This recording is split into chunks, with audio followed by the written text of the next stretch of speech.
Hüdapar olarak Kürtçe seçmeli ana dil derslerinde farkındalık oluşturmak için başlattığımız kampanyalar bu yıl üçüncüsünü yapıyoruz.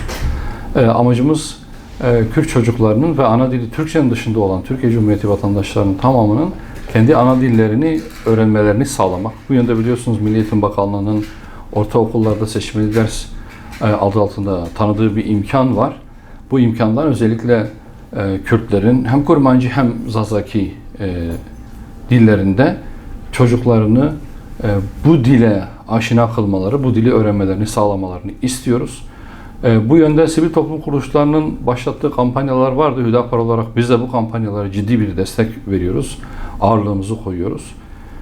Bütün teşkilatlarımızda hem halkın bu derslerden haberdar olması, hem çocuklarına bu dersleri tercih etmeleri, hem de bir farkındalık oluşturulması için milli eğitim bünyesinde, ortaokullarda, bakanlık düzeyinde de bu derslerin daha işlevsel ve daha yaygın hale getirilmesi için çalışmalarımızı sürdürüyoruz.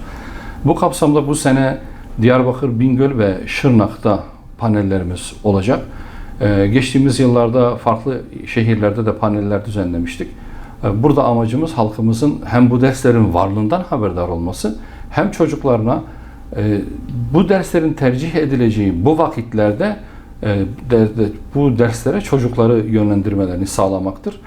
İnşallah bu hafta sonu cumartesi günü Diyarbakır'da düzenleyeceğimiz panele ben de iştirak edeceğim. Bütün halkımızı da bu panele iştirak etmeleri yönünde teşvik ediyorum. Kendilerini davet ediyorum. İnşallah bu sene geçtiğimiz sene elde ettiğimiz başarının çok üzerinde bir başarıyla neticelendirici bir kampanya yürüteceğiz.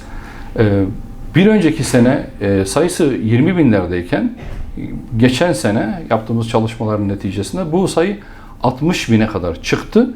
İnşallah diyoruz bu sene en azından bir 100 bini devirelim istiyoruz.